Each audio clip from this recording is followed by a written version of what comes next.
Haverá revelações diretas de Deus aos homens?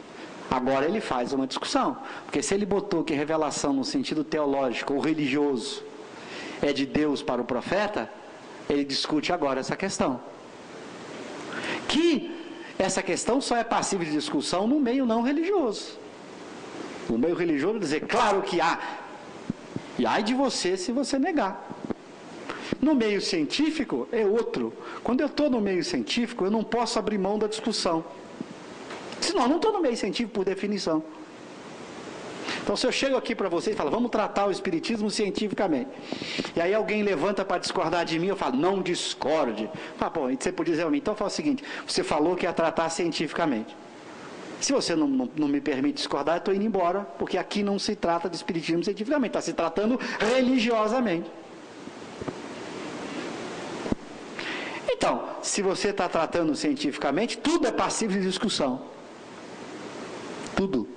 Isto é ciência. Tudo é passível de discussão. Então, haverá revelações diretas de Deus aos homens? É uma questão que não ousaríamos resolver nem afirmativamente, nem negativamente de maneira absoluta. Veja, há questões que você não consegue resolver nem afirmativamente, nem negativamente de maneira absoluta. Essa é uma delas. A lucidez, o bom senso kardeciano. Ele diz, o fato não é radicalmente impossível. Claro, se Deus existe, não há nenhuma impossibilidade de que ele falasse diretamente ao homem. Pelo simples fato dele existir e dos homens existirem. Se dois seres existem, não há nenhuma impossibilidade lógica de que ele se comunique. Então não posso resolver, Deus não revela nada diretamente aos homens. Não posso resolver assim, absolutamente. Porque não há ilógica, nada ilógico em admitir essa possibilidade. O que não padece dúvida é que os espíritos mais próximos de Deus, pela perfeição, se imbuem do seu pensamento e podem transmiti-lo. Quanto aos reveladores encarnados, segundo a ordem hierárquica que pertence e o grau a que chegaram de saber, esses podem tirar dos seus próprios conhecimentos as instruções que ministram ou recebê-las de espíritos mais elevados, mesmo dos mensageiros diretos de Deus, os quais, falando em nome de Deus, têm sido às vezes tomados pelo próprio Deus. Ou seja, o próprio espiritismo não responde à questão absolutamente. Pode ou não pode? O espiritismo não responde a essa questão, nem afirmativamente, nem negativamente, do ponto de vista absoluto. Mas ele dá uma resposta interessante, relativa, não absoluta.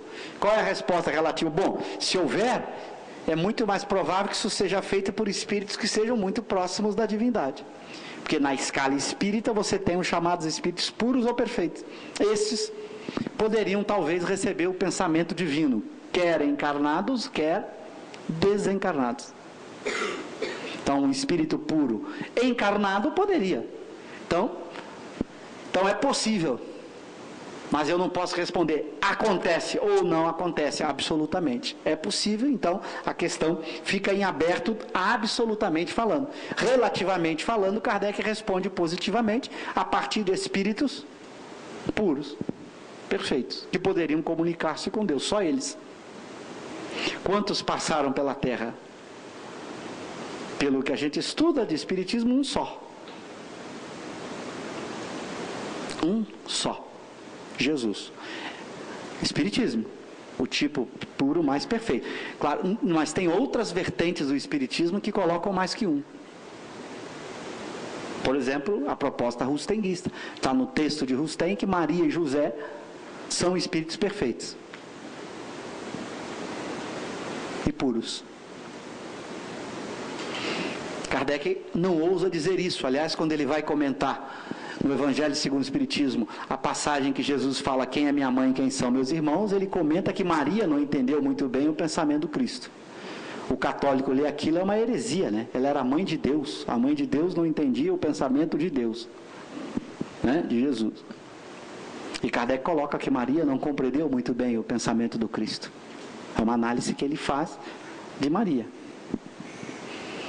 Então, mas para uma obra que trata de questões espíritas, embora discorda fundamentalmente e entre em choque com o pensamento kardeciano, por exemplo, a obra de Rustem. Para Rustem, Jesus, Maria e José eram espíritos perfeitos. E é curioso quando a gente lê a obra, vale a pena, a gente tem que ler de tudo. para aprender a pensar, refletir, discordar ou concordar. Se aqui tivesse um rustenguista, já estaria brigando comigo, mas tudo bem. Mas eu não sei se tenho, discordando. Mas é curioso que eu acho, por exemplo, Jesus, para eles, tem um corpo fluídico. E o raciocínio é muito simples. Por que Jesus tem um corpo fluídico? Porque encarnar é pecado. Só se encarna quem deve. Encarnação é punição para Rustem. Então, para encarnar tem que ser punido. Encarnação é punição. Então, o raciocínio é lógico. Se encarnação é punição, Jesus não podia ser punido, porque ele era puro, perfeito. Então, ele não encarnou, ele teve um corpo fluídico, porque para Rustem só entra na carne por punição. Então, ele é coerente. Jesus tem que ter um corpo fluídico, porque Jesus não cometeu pecado. Engraçado é que ele muda a concepção de espírito puro e perfeito na obra dele. Porque Maria e José eram puros e perfeitos, sim, mas é que ele muda a escala espírita. Espírito puro e perfeito, mas não é o puro e perfeito de Jesus. Jesus tem uma pureza, ele muda a escala espírita. Ele muda a escala espírita. Eles constroem uma outra doutrina espírita, por mais que os rustenguistas insistem em dizer que são fiéis a Kardec. Eles escolhem uma outra escala. Esse é um exemplo típico que você encontra. Maria e José eram perfeitos, tinham um corpo. Jesus era perfeito e era corpo fluídico. Então, para citar um exemplo de que você pode ter concepções diferentes. E que se você está numa concepção científica, você tem que discutir essas concepções. Por que eu estou colocando isso aqui? Porque a gente tem que discutir essas coisas. Isso é uma ciência. Kardec fala muito lucidamente na introdução da Revista Espírita: discutiremos, mas não disputaremos. Ele cria uma revista para discussão, não para disputa. Mas ciência sem discussão não é ciência, desculpa. Ou tem discussão em ciência, ou não se faz ciência, se faz religião. Na religião é que não tem discussão. Inclusive o religioso pode te expulsar do templo religioso. Saia daqui. Se você não aceita o que eu estou colocando como verdade, saia do templo. Adote outra religião. Ele não quer que você discutir com ele, não faz sentido, você tem que respeitá-lo. Porque ele está adotando uma doutrina cuja discussão não pode existir. Então você está indo lá para discutir, você que foi deselegante com ele, você que o desrespeitou. Porque você se meteu em algo que não existe discussão e você quer discussão. Então você vai para a ciência, você vai para outro lugar, vai discutir na ciência. O religioso tem todo o direito de dizer isso para você. Por isso Kardec nunca, e na revista ele diz, está proibido na Sociedade Espírita de Paris discussões religiosas. Ele proibia. Se um membro levantasse para discutir, ele interrompia na hora. O estatuto proíbe e caça a sua palavra. Na revista é lindo, porque a preocupação com ele, nós estamos no ambiente de ciência, onde aqui se discute. Questões religiosas não fazem parte da discussão científica. Cada um fica com a sua, acredite no que quiser acreditar, nós respeitamos, não discutimos. Então, às vezes alguém queria discutir um dogma religioso, ele cortava na hora. Vai discutir a Santíssima Trindade. Imagina. Então, essa lucidez, a discussão tem que ser feita no respeito do ambiente de discussão. Se vocês vieram para cá e eu disse, vou estudar Kardec, se eu aqui proibisse a discussão, vocês podiam levantar. Então, você não está estudando Kardec, não. Eu tinha em Cabaré, porque Kardec manda. Nós vamos dizer aqui que ele dá a frase, o Espiritismo exige. Senão não é Espiritismo. Se não houver discussão, não é Espiritismo, porque ele é uma ciência. Uma ciência exige discussão, não disputa. Ninguém aqui vai disputar, eu sei mais, sei menos, sou melhor ou pior. Cada um apresenta o seu argumento. Quem tiver condições de convencer mais, e pode ser que você se convença agora, chegue em casa, pense e encontre um argumento melhor. E venha, o seu argumento tem uma falha assim. Isso é ciência, por isso que a ciência avança. Todo mundo concorda em determinado momento, até que vem um jovenzinho ali, geral é assim na ciência, um sujeito que ninguém dava nada, vem e encontra um problemão naquele argumento aí, todo mundo se abala e a ciência se refaz. A discussão em ciência nunca termina, né? Nunca termina, ela está sempre aberta à possibilidade de que alguém venha e coloque um ponto novo que você tenha que mudar. Isto é ciência. Quem gosta disso, gosta de ciência. Quem não gosta disso, Faça o que gosta, vai para o lugar onde gosta e com todo respeito. E você não vai dizer que o cara é tolo, é diferente de você, ou você é melhor que ele. Não tem nada a ver, juízo de valor, quem é melhor ou pior. São coisas diferentes. Quem quer fazer discussão está no terreno científico. Quem não quer vai para outro lugar. E você não tem que fazer juízo de valor que o cara é melhor ou pior que você. Aliás, tem muitos religiosos que eu adoraria estar no lugar deles.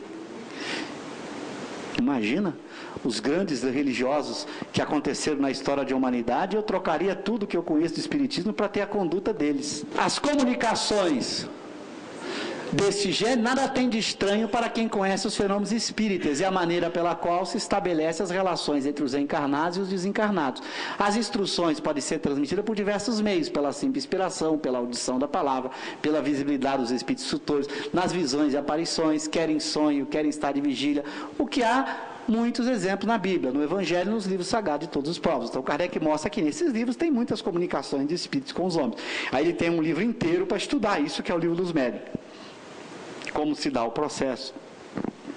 Você vai ver lá no Céu e Inferno ele explicando o sonho de Santa Teresa, que Kardec dá uma leitura do sonho e fala que é pesadelo, que ela tem todos os caracteres de um pesadelo. Ela descreve as regiões de tortura, de inferno no plano espiritual. E Kardec descobre que aquilo ali tem toda a descrição de um pesadelo. Então ele faz uma leitura daquele sonho a partir do conhecimento que o Espiritismo lhe dá. Como ele lê o Evangelho, por isso que Kardec lê o Evangelho com que título? O primeiro título do Evangelho é a imitação do Evangelho.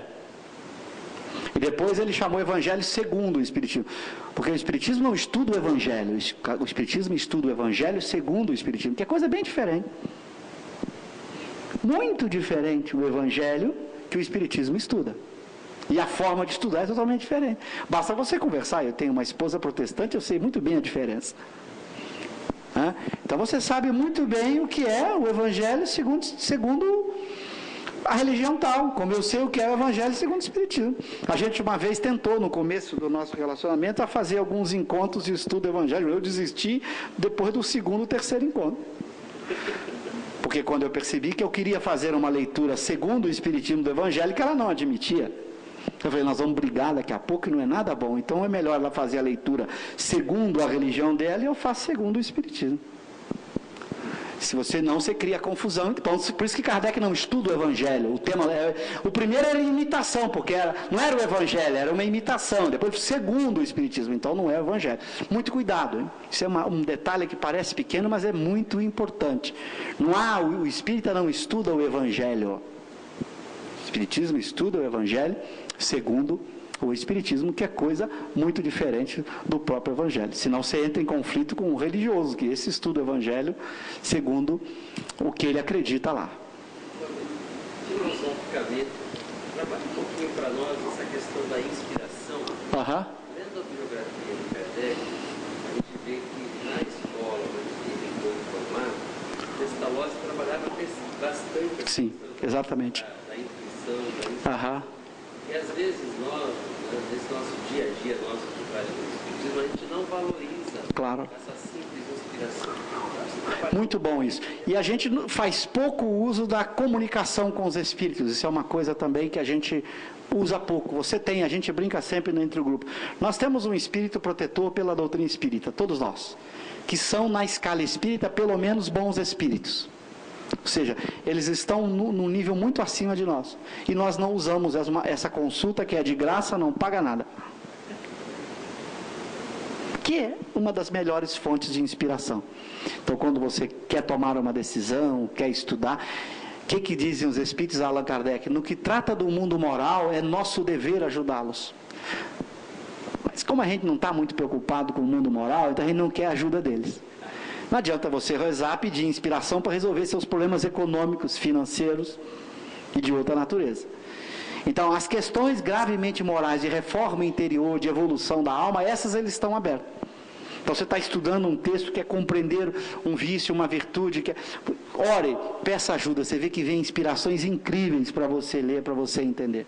Aí você ora e pede para poder como vai ganhar na loteria, ou como vai resolver um problema financeiro, ou como poder conquistar o coração da amada, esqueça, você não vai ter inspiração para isso.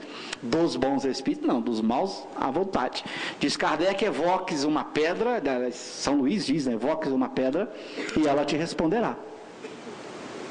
Então a inspiração é um elemento fundamental, chave, que a gente não tem tempo para entrar, mas que é fundamental, principalmente esta fonte, que é a fonte que você tem o tempo inteiro à sua disposição, do seu espírito protetor, que todos possuímos, e que é um espírito muito mais evoluído que a gente. E que através da prece, da sintonia e da evocação, você pode evocá-lo regularmente e pedir a assistência dele. E se você estiver preparado para ouvir, você vai ouvir. O problema é que a gente eu brinco, quando você se prepara para ouvir, em geral não é o que você queria ouvir. Isso é um negócio impressionante. Em geral não é o que você queria ouvir.